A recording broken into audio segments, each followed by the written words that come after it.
오늘도 12월 14일 새날을 주신 하나님께 감사드립니다.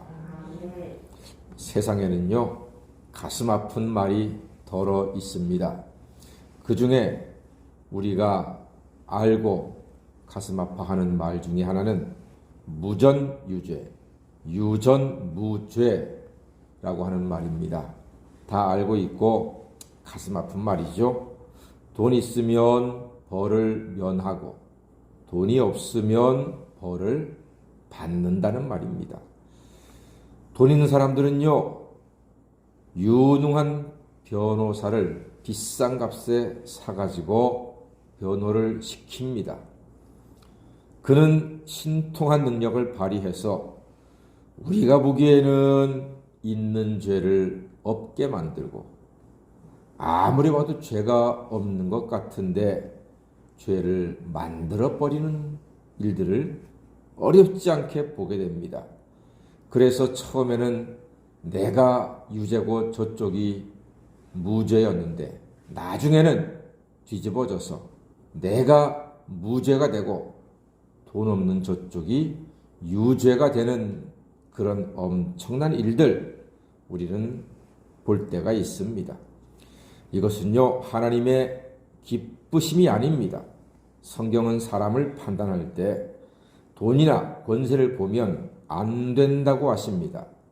그러면서 하시는 말씀이 23절 말씀 다 같이 보겠습니다. 시작. 이것도 지혜로운 자들의 말씀이라 재판할 때에 낯을 보아주는 것이 옳지 못하니라 그랬습니다. 재판할 때 낯을 봐주는 거 옳지 못하다는 거예요. 재판할 때 낯을 봐주는 것은 무엇 때문에 봐주는 걸까요? 뭐가 개입이 되는 걸까요? 돈입니다. 돈이 개입이 됩니다. 세상 사는 데가 다 그렇게 비슷하게 흘러가요. 그래서 24절 말씀 보니까 연결되는 겁니다. 악인에게 네가 옳다 하는 자는 백성에게 저주를 받을 것이요 국민에게 미움을 받는다 하는 것입니다.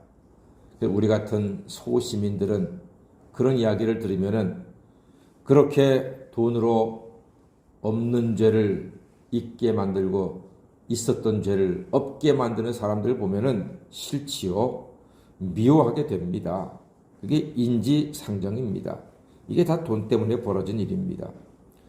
그러나 돈과 권세에 굴하지 않고 25절 말씀처럼 오직 그를 견책하는 자는 기쁨을 얻을 것이며 또 좋은 복을 받으리라 그랬습니다.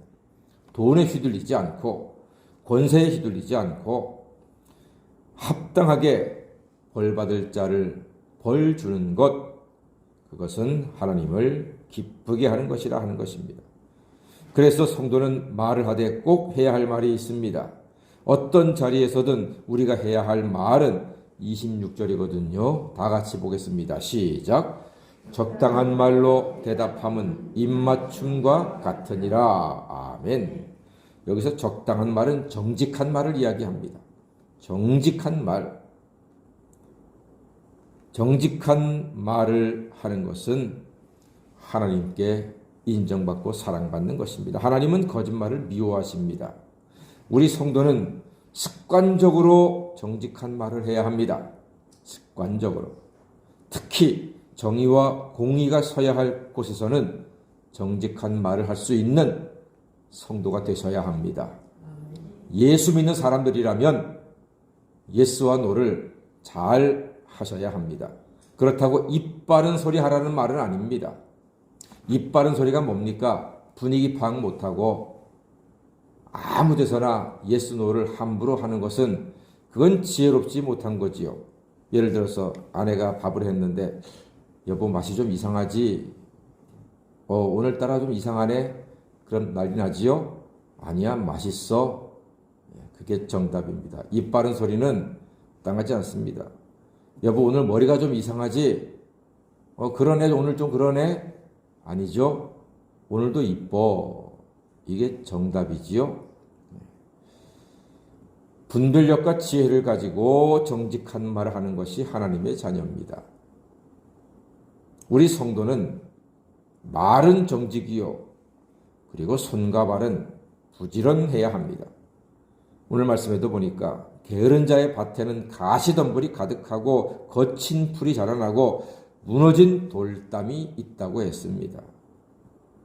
그래서 그 유명한 잠언 24장 33절 34절 말씀, 이 유명한 말씀 우리가 그냥 넘어갈 수 없죠. 한번 읽어보겠습니다. 시작. 내가 좀 더 자자, 좀 더 졸자, 손을 모으고 좀 더 누워있자 하니 내 빈궁이 강도같이 오며 내 곤핍이 군사같이 이르리라 그랬습니다.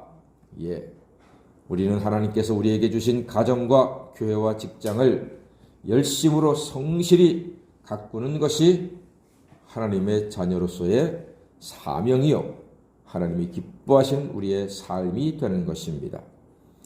예수님께서 말씀하셨죠. 아버지께서 일하시니 나도 일한다 하시면서 하나님이 주신 복음 사역에 헌신하셨습니다.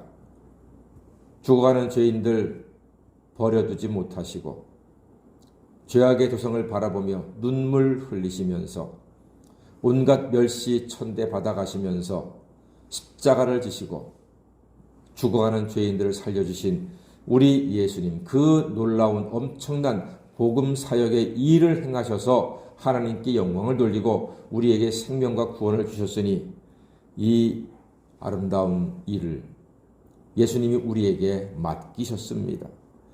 우리는 모두 하나님 주신 사명이 있습니다. 각자의 사명이 있습니다. 살림도 하셔야죠. 직장생활 하셔야죠. 목회도 합니다. 또 공부도 합니다. 사업도 합니다. 기도도 해야 되고 전도도 해야 합니다. 우리에게 주신 모든 사명에 감사로 열정 낼 때 하나님께서 우리에게 큰 복을 허락하실 줄로 믿습니다. 누워서 감 떨어지기를 기다리는 사람이 아니라 감나무를 흔들어 보기라도 해야지요. 감나무에 올라가는 흉내라도 내야지요. 누워서 기다리는 사람 하나님께서 합당하게 여기지 않습니다. 빌립보 4장 19절에 귀한 말씀이 있습니다. 나의 하나님이 그리스도 예수 안에서 영광 가운데 그 풍성한 대로 너희 모든 쓸 것을 채워주신다고 했습니다. 하나님의 영광을 위해서 모든 사명 감당함으로써 하나님께서 풍성하게 채워주시는 놀라운 은총을 날마다 누리시는 하나님의 자녀가 다 되시기를 주의 이름으로 간절히 축원합니다. 아멘. 기도하겠습니다.